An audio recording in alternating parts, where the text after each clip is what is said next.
The allure of the last frontier. In a world mapped by satellites, tracked by sensors, and shared in real time, a profound mystery still pierces the sky. Not in the depths of the ocean, but in the thin, punishing air of our planet's highest places. These are the unclimbed mountains. The age of Himalayan conquest seemed to close with the final ascent of the world's 14 tallest peaks, but that narrative is an illusion. Beyond the famous giants lies a more elusive frontier, peaks that remain untouched not for lack of height, but because of a potent, often humbling convergence of forces. They are guarded by nature's rawest fury, entangled in human politics and belief, and protected by a growing ethical question that whispers to every modern climber: should every summit be won? These are the stories of the mountains that still say no. Case study: Gangkhar Puensum, the Weather Factory. Gangkhar Puensum, its name translates to White Peak of the Three Spiritual Brothers. For years it held the title of the world's highest unclimbed mountain. Its elevation is debated, around 7,570 meters, but its reputation is not. This is not a mountain that hides its power, it is a weather factory. Sitting at a climatic crossroads in Bhutan, it generates its own furious microsystems. Expeditions that wait for a global weather window find none. Here, the window is dictated by the mountain itself, brief, unpredictable, and often violently rescinded. Teams have spent weeks at base camp, watching torrential snows and hurricane-force winds sculpt and resculpt the ridges above. It is a siege where the fortress controls the weather. The few attempts have been turned back not by technical impossibility, but by sheer atmospheric defiance. Gangkhar Puensum doesn't just challenge climbers, it demonstrates the sheer chaotic power of a localized sky. Case study: Machapuchare, the geological trap. If Gangkhar Puensum wields the storm, Machapuchare in Pakistan's Karakoram specializes in a quieter, more insidious threat. It is the highest unclimbed peak in the world where climbing is legally permitted, just over 7,450 meters tall. Its defense is geological treachery. The rock here is not the solid granite of classic climbs, it is a brittle, shattered puzzle of metamorphic stone, prone to sudden and total collapse. Climbers report that holds come away in their hands. Entire sections of what looks like a viable route simply disintegrate under weight. It is a mountain that feigns accessibility only to reveal itself as a house of cards at critical moments. The objective danger is constant, immense, and virtually unmanageable. Machapuchare represents a pure logistical no. The technology, the skill, the courage exist, but the mountain's very fabric rejects the fundamental premise of ascent. The universal threat: avalanches. Beyond individual personalities, one threat is the universal gatekeeper of the unclimbed: the avalanche. On these virgin faces, there are no known safe lines, no historical data on slide paths. The snowpack is an unread book. Climbers are not just route finding, they are amateur geologists, tapping and probing into a silent, layered history of instability. A slope that looks pristine could be a depth-whore time bomb waiting for the wrong vibration. The unclimbed peak is often unclimbed because its most obvious or only route is a highway for falling mountains. The risk calculus shifts from how to should we even be here at all. The forbidden peaks: politics and sanctuary. But nature is not the only sentinel. Human boundaries have rendered many summits inaccessible. Since 2003, Bhutan has banned the climbing of all mountains above 6,000 meters out of respect for local spiritual beliefs. An entire nation of giants like Gangkhar Puensum is now legally off-limits, preserved as sacred abodes of deities and spirits. In Tibet, peaks like the enigmatic Sepu Kongri are closed by political edict. Access is denied, permits unobtainable.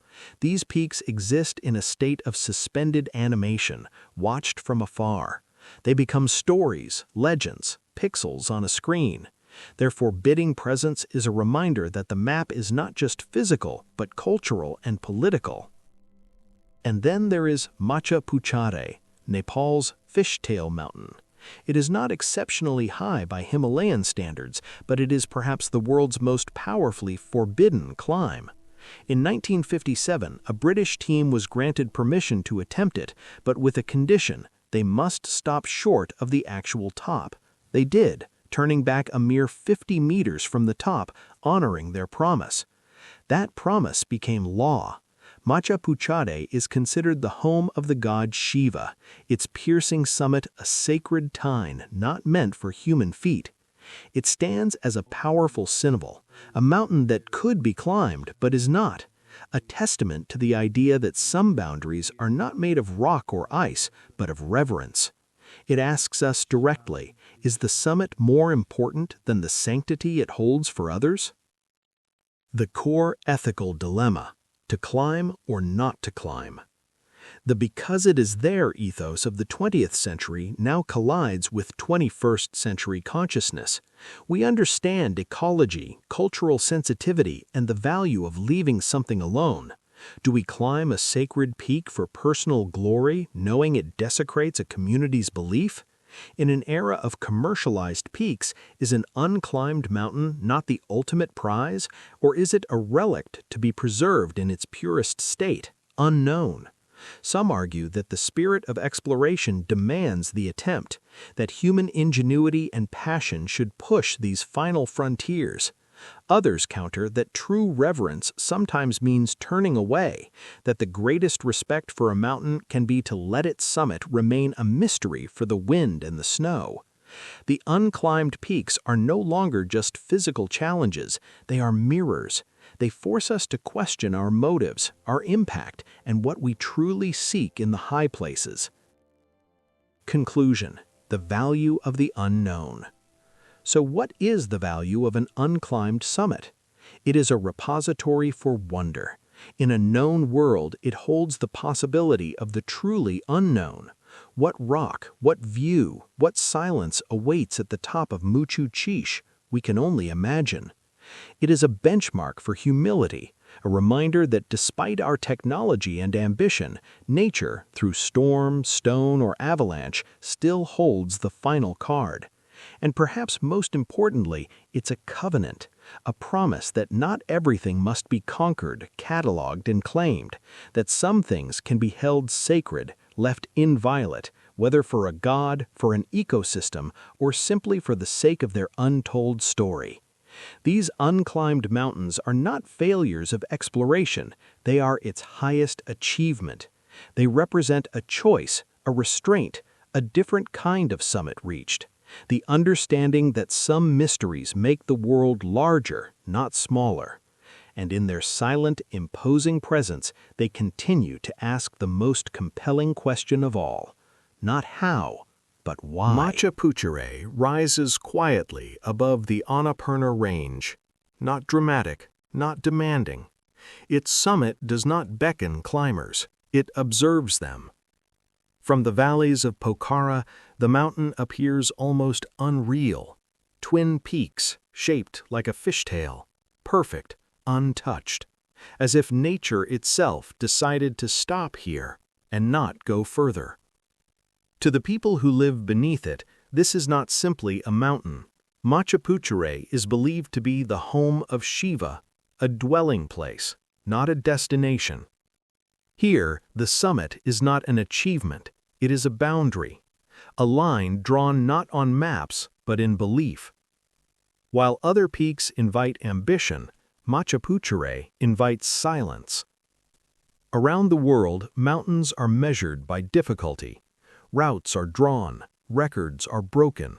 Human presence becomes proof of success. But Machapuchare resists this logic entirely. It has no summit photos, no flags, no footsteps. Its power lies not in what humans have done here, but in what they have refused to do. In 1957, a British expedition approached the mountain. They climbed high, high enough to see the summit clearly, and then they stopped. Not because of weather, not because of danger. They turned back voluntarily, honoring a promise made to the Nepalese government and local communities. This was not failure, it was restraint. After that expedition, the mountain was closed, officially forbidden above the lower ridge. Decades passed, technology improved, climbers grew stronger, yet Machapuchare remained untouched, not because humans could not reach the summit, but because they chose not to.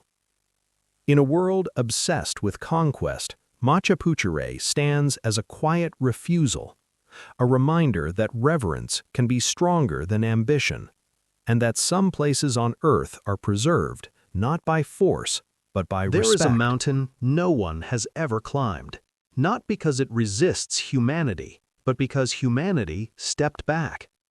Hidden among clouds at the edge of Bhutan, Gangkhar Puensum rises quietly, unmeasured by footsteps, unmarked by victory. Location and mystery. For decades, its exact height was debated, its summit obscured by weather and borders. Standing along a disputed frontier between Bhutan and Tibet, Gangkhar Puensum remained distant, not just geographically, but culturally. It was never meant to be approached lightly. The decision. In the late 20th century, climbers came, maps were drawn, permits requested. Bhutan responded with something rare: restraint. First, it banned climbing peaks above 6,000 meters. Then it closed all mountaineering entirely. Not to isolate the country, but to protect its soul. Philosophy. In Bhutan, progress is not measured by conquest, it is measured by balance. Gross national happiness values culture over consumption, forests over infrastructure, spiritual continuity over global attention. Here, the mountain does not exist for human ambition. Humans exist within the mountain's presence. Meaning of the closed door. Gangkhar Puensum became the highest unclimbed mountain on Earth, a title it never asked for. Its untouched summit is not a failure of exploration, but a conscious choice. While the world raced upward, Bhutan chose stillness. Reflection. Sometimes wisdom is not found at the summit, but at the threshold, where a door remains closed and meaning remains Reframing intact. the word. Forbidden does not always mean unreachable. Sometimes it means respected. Sometimes it means protected. Sometimes it means humanity stepped back or failed to step forward together. Across the world, these mountains stand apart from records, rankings, and ambition. The three truths. Machapuchare remains untouched by reverence, a summit protected by belief. Gangkhar Puensum stands unclimbed by choice, a peak preserved by values. The North Peak of K2 waits in silence, a mountain trapped not by ice, but by conflict. 3 mountains, 3 reasons, 1 truth. The deeper question. For centuries, exploration meant conquest. Reaching the top proved something about us. But these peaks ask a different question. Not how far can we go, but should we? Perhaps the greatest act of exploration is knowing when ambition must yield to humility. Closing thought. Long after ropes decay, after borders shift, after names are forgotten, the mountains remain, silent, watching, waiting.